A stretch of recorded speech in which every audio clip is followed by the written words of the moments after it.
만달란트 비유와 비슷한 맥락으로 봐야 할 포도원 품꾼 비유가 등장합니다.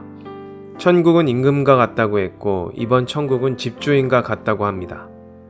우리가 쉽게 이해하면 천국은 하나님에 의해서 결정되는 것이지 우리의 노력과 공로로 가는 것이 아님을 알 수가 있습니다. 제 아무리 우리가 규칙을 만들고 누군가를 설득하고 자신의 기준에 하나님을 따르도록 명령해도 결국은 부질없는 것입니다. 타인에게 엄격한 것은 다툼을 유발하기 때문입니다. 겉면으로 포장한 강요, 치리로 포장한 표적성 설교, 걱정한답시고 다른 사람들에게 상대방의 치부를 드러내는 이간질, 이 모든 언어에는 분노가 있고 폭력이 내재되어 있습니다. 언어로 폭력을 행사하는 것입니다. 그렇다고 자신에게 엄격하고 타인에게는 관대하려고 하는 것도 쉬운 일은 아닙니다. 물론 이런 사람은 착한 성품을 가졌을 것 같고 존경도 많이 받을 것 같습니다. 그리스도인이라면 더욱 그렇게 살아야 할 것 같습니다. 하지만 대다수는 상대방의 호의와 친절을 너무나도 당연하게 생각해버립니다. 표현을 잘 안 할 뿐이지 기대를 안 한다고 하면서도 마음 한켠에는 늘 섭섭한 마음이 가득합니다. 현실에서 이런 사람들의 친절과 호의를 존경하고 고마워하는 사람은 소수에 불과하기 때문입니다. 이런 사람이 오히려 편견이 가득하고 상처도 잘 받으며 율법주의적인 면을 쉽게 발견할 수 있습니다. 누군가에게 인정받는 착한 사람이 되고 싶으십니까? 이것이 현실이며 이 사실을 인정하지 않으면 늘 상처 속에 살아가는 것입니다. 그리고 자신에게 엄격한 사람은 생각보다 착하지 않습니다. 자신에게 엄격하기 때문에 그로 인해 겪게 되는 이중적인 날카로움, 즉 율법주의를 감출 수가 없기 때문이죠. 자신에게 기대치가 너무 크다는 증거입니다.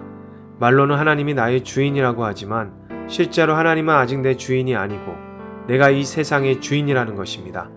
예수를 믿는 그리스도인은 자신에 대해 큰 기대치를 갖지 않는 것이 중요합니다. 주인이신 하나님 아버지께 기대해야 하는 것이 그리스도인들의 인생이 되어야 합니다. 사람에게 인정받기 위한 착한 사람이 아니라 하나님께 인정받는 정직한 자녀가 되어야 합니다. 오늘 포도원 품꾼 비유에서 그 사실을 명확하게 보여줍니다. 예수님은 포도원 품꾼 비유를 통해 하나님을 믿는 백성들의 이중적인 잣대를 고발하고 있습니다. 이 내용을 확실하게 이해하기 위해서는 19장 27절에서 30절 말씀을 먼저 볼 필요가 있습니다. 19장 27절에 베드로는 우리가 모든 것을 버리고 주를 따랐습니다. 그런즉 우리가 무엇을 얻을 수 있습니까? 라고 예수님께 물어봅니다. 예수님은 영생을 얻게 될 것이라고 말씀하시죠. 그러면서 20장에 포도원 품꾼 비유가 등장합니다. 예수님이 이 비유를 통해 무엇을 가르치시려 하는 것일까요? 우리가 그분의 포도원에서 일할 때, 즉 우리가 하나님을 믿고 섬길 때 가장 중요한 것은 그분이 우리를 포도원으로 보내셨다는 사실입니다. 그들은 자신들의 능력으로 포도원에 들어간 것이 아니라 주인이 선택했고 보냈기 때문에 일할 수 있었습니다. 품꾼들이 할 수 있었던 것은 아침 일찍 장터에 가서 기대하는 마음으로 기다린 것뿐입니다. 장터는 주인이 그들을 선택하기 위해 예비하신 장소입니다. 아침 일찍 일어나 장터로 나가는 것처럼 주인이신 하나님을 만나기 위해 하나님께서 예비하신 예배의 자리로 나아가는 것은 우리가 반드시 해야 할 일입니다. 그것마저도 하나님이 해주시길 바라는 것은 아니시겠죠? 사실 나가서 기다리는 것이 가장 중요한 것인데 아직도 나중에 때가 되면 가는 것으로 생각하면서 나는 괜찮겠지 이렇게 안심하고 계신 건 아니시겠죠? 찢어진 휘장 사이로 드러난 지성소로 하나님의 임재의 영광을 누리기 위해서 우리가 지성소로 걸어 들어가야 하는데 그 들어가는 것까지 누군가가 업어주길 바라시는 건 아니시겠죠? 당연히 그렇게 생각 안 한다고 장담하지만 현실은 그렇지 않을 때가 참 많습니다. 우리는 주와 함께 동행하면 그 어디나 하늘나라임을 고백하며 살아갑니다. 그래서 누군가는 긴 시간 전생애를 통해 예수님을 섬기고 이 땅에서도 하늘나라를 경험하고 죽어서도 하늘나라에 들어갑니다. 또 다른 누군가는 죽기 전 마지막 순간에 주님을 영접하고 하늘나라에 들어갑니다. 당신이 구원받은 하나님의 자녀라면 진지하게 생각해 보시길 바랍니다. 긴 인생 주님과 동행하며 예수님을 섬기는 기쁨으로 살다가 천국에 들어간 자와 예수님을 영접한 지 얼마 되지 않아서 예수님을 섬기는 기쁨을 경험하지 못했지만 마지막에 예수님을 알게 되어 천국에 들어간 자를 비교한다면 어떤 생각이 당신의 마음을 움직이고 있습니까? 그것이 은혜 아닙니까? 그리스도 예수의 십자가 사건 아닙니까? 혹시 그래도 그 사람은 아닌 것 같다는 생각을 하고 계십니까?